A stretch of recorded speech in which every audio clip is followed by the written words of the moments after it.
शर्बनी मुखर्जी। इनका नाम भले ही आपको याद हो या ना हो, लेकिन इनका चेहरा आपको अच्छी तरह से याद होगा। बॉर्डर फिल्म में सुनील शेट्टी की वाइफ के किरदार में दिखी शर्बनी मुखर्जी की सिजलिंग ब्यूटी ने हर किसी को उस दौर में अट्रैक्ट किया था। पर चूंकि वो दौर इंटरनेट टेक्नोलॉजी का नहीं था, इसीलिए इनके बारे में लोगों को ज्यादा जानकारी नहीं मिल पाई थी। लेकिन आज के दौर में शर्बनी मुखर्जी के बारे में काफी सारी जानकारियां इंटरनेट पर मौजूद हैं। तो हमने भी सोचा क्यों ना अपने दर्शकों को शर्बनी मुखर्जी के बारे में बताया जाए।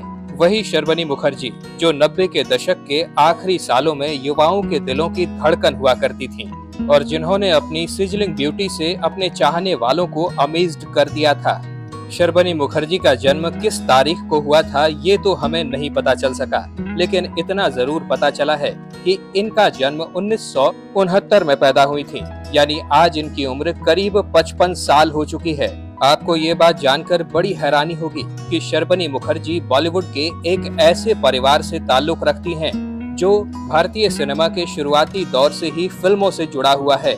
शर्बनी मुखर्जी समर्थ फैमिली का हिस्सा हैं, यानी कि शर्बनी मुखर्जी काजोल, रानी मुखर्जी और मोहनीश बहल की बहन हैं। क्योंकि शर्बनी मुखर्जी एक ऐसे परिवार में पैदा हुई थी जिस परिवार के ज्यादातर लोग किसी न किसी तरीके से फिल्म इंडस्ट्री से जुड़े हुए थे, इसीलिए बचपन से ही इन्हें फिल्मों और थिएटर से गहरा लगाव हो गया था। अपने स्कूल के दिनों से ही शर्बनी मुखर्जी ने नाटक, डांसिंग और सिंगिंग कॉम्पिटिशन्स में हिस्सा लेना शुरू कर दिया था। इनके पिता रोनो मुखर्जी भी बड़े फिल्म प्रोड्यूसर रह चुके थे। वहीं इनके दादा शशाधर मुखर्जी ने फिल्मिस्तान और फिल्मालय नाम के फिल्म स्टूडियोज स्थापित किए थे।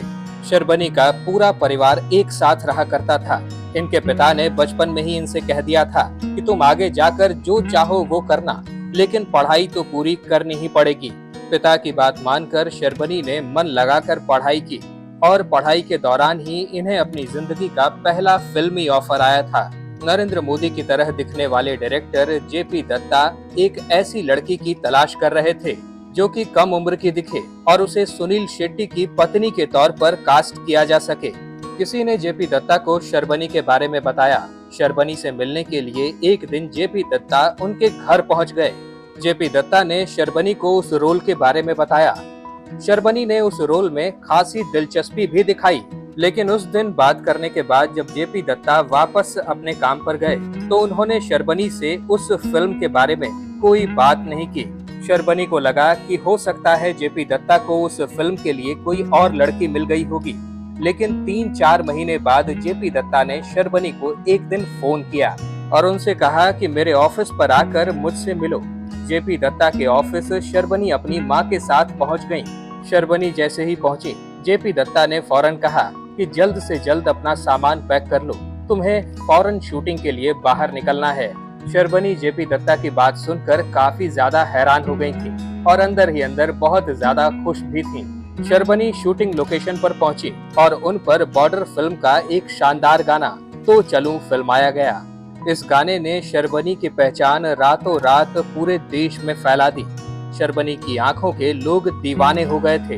हर कोई शर्बनी की सिजलिंग ब्यूटी का कायल हो गया। इतना ही नहीं, उस दौर में शर्बनी के बारे में लोग ज्यादा से ज्यादा जानने को उत्सुक हो गए थे।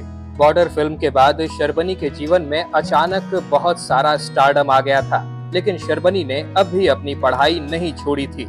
भला छोड़ती भी कैसे? उन्होंने अपने पिता से वादा जो किया था, चाहे कुछ भी हो जाए पहले वो अपनी पढ़ाई पूरी करेंगी। पढ़ाई के दौरान ही शर्बनी के 2 म्यूजिक वीडियोस भी रिलीज हुए और ये दोनों म्यूजिक वीडियोस काफी ज्यादा पसंद भी किए गए। क्योंकि म्यूजिक वीडियोस के शूट में 1 से 2 दिन लगते हैं, इसीलिए शर्बनी ने 1 से 2 दिन अपनी पढ़ाई से निकालकर ये म्यूजिक वीडियोस शूट कर लिए थे। और इत्तेफाक की बात तो ये है कि इनका एक म्यूजिक वीडियो तो बॉर्डर फिल्म रिलीज होने से पहले ही टेलीविजन पर धूम मचा रहा था। ये गाना था प्यारे, जो कि नुसरत फतेह अली खान साहब का एक बहुत ही लोकप्रिय गाना बन गया था।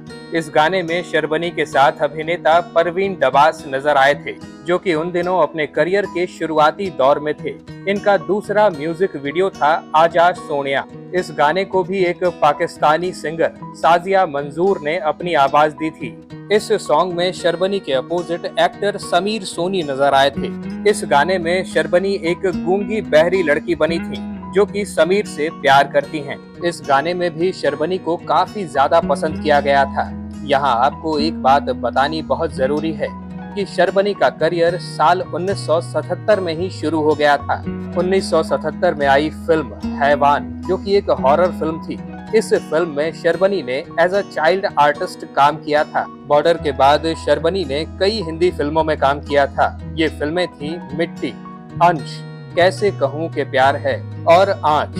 हालांकि इनमें से एक भी फिल्म हिट ना हो सकी और इन फिल्मों में शर्वनी का किरदार भी उतना खास नहीं था। शर्वनी ने और भी कई म्यूजिक वीडियोस में काम किया, लेकिन ये म्यूजिक वीडियोस वो कमाल ना कर पाए जो शर्वनी के शुरुआती 2 म्यूजिक वीडियोस ने किया था। शर्वनी ने धरती कहे पुकार के नाम की एक भोजपुरी फिल्म में भी काम किया था। इस फिल्म में इनके साथ मनोज तिवारी तो थे ही साथ बॉलीवुड का बड़ा नाम अजय देवगन भी थे, लेकिन फिर भी ये फिल्म बॉक्स ऑफिस पर कमाल ना कर सकी और बुरी तरह से फ्लॉप हो गई। और इसके बाद तो शर्वनी का करियर और ज्यादा नीचे चला गया। हिंदी फिल्म जगत में कामयाबी ना मिलता देख शर्वनी ने साउथ सिनेमा का रुख किया। शर्वनी को शुरुआत से ही साउथ फिल्मों से ऑफर्स आते रहते थे, लेकिन शर्वनी शुरुआत से ही इन फिल्मों को लेकर सीरियस नहीं थी। जब शर्वनी को बॉलीवुड में अपना करियर नहीं दिख रहा था, तब इन्होंने प्रियदर्शन की 50वीं फिल्म राकली पट्टू साइन कर ली। ये एक मलयालम फिल्म थी जिसे तमिल भाषा और कन्नड़ भाषा में भी रिलीज किया गया था। आपको ये बात जानकर हैरानी होगी कि इस फिल्म को बनने में करीब 7 साल का समय लग गया था और जब ये फिल्म रिलीज हुई थी तो जबरदस्त हिट रही थी और इस फिल्म में शर्वनी के काम की भी काफी ज्यादा तारीफ हुई थी। इस फिल्म के 3 साल बाद शर्वनी की एक और मलयालम फिल्म जबरदस्त हिट हुई थी। ये फिल्म थी सूफी परांजा कथा, जो कि इसी नाम के नॉवेल पर बेस्ड थी। शर्वनी अब लगभग फिल्मों से पूरी तरह दूर हो चुकी हैं। काफी वक्त से उन्हें किसी भी फिल्म में नहीं देखा गया है और न ही किसी टीवी सीरीज में वो लंबे समय से नजर आई हैं। हालांकि शर्वनी सोशली रूप से काफी ज्यादा एक्टिव रहती हैं। अपने भाई सम्राट मुखर्जी के साथ मिलकर वो हर साल मुंबई में दुर्गा पंडाल लगाती हैं। शर्वनी के दुर्गा पंडाल में कई बॉलीवुड के बड़े सितारे भी पहुंचते हैं। आपको बता दें कि शर्वनी के भाई भी एक्टर हैं और उन्होंने कई बंगाली और हिंदी फिल्मों में काम किया है। शर्वनी ने कभी शादी नहीं की, हालांकि उनका नाम एक बड़े फिल्म प्रोड्यूसर के साथ एक दफा जुड़ चुका है। उस फिल्म प्रोड्यूसर के साथ नाम जुड़ने पर शर्वनी ने कभी कोई सफाई भी नहीं दी।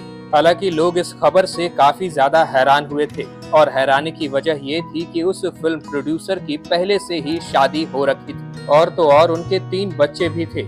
लेकिन इस मामले पर ना तो उस प्रोड्यूसर ने और ना ही शर्वनी मुखर्जी ने कुछ कहा। वारिधि मंथन यही कामना करता है कि शर्वनी मुखर्जी एक बार फिर से फिल्मों में वापसी करें और अपने उन दर्शकों के लिए फिर से कुछ नया लेकर आएं, जिन्होंने इन्हें बॉर्डर फिल्म में देखा था और काफी ज्यादा पसंद भी किया था। तो ये थी कहानी शर्वनी मुखर्जी की। आपको शर्वनी मुखर्जी कैसी लगती थी? इनकी कोई फिल्म या इन पर फिल्माया कोई गाना आपको पसंद हो तो हमें कमेंट्स में जरूर बताइएगा। वीडियो पसंद आई हो तो इसे लाइक करिएगा और अगर आप हमारे चैनल वारिधि मंथन पर नए हैं तो इसे सब्सक्राइब करके बेल आइकन दबाना बिल्कुल मत भूलिएगा। और हाँ, YouTube की तरफ से एक नया फीचर आया है, वो है हाइप का बटन दबा दीजिएगा ताकि ये वीडियो ज्यादा से ज्यादा लोगों तक पहुंच सके। वीडियो में अब तक बने रहने के लिए आपका बहुत बहुत शुक्रिया।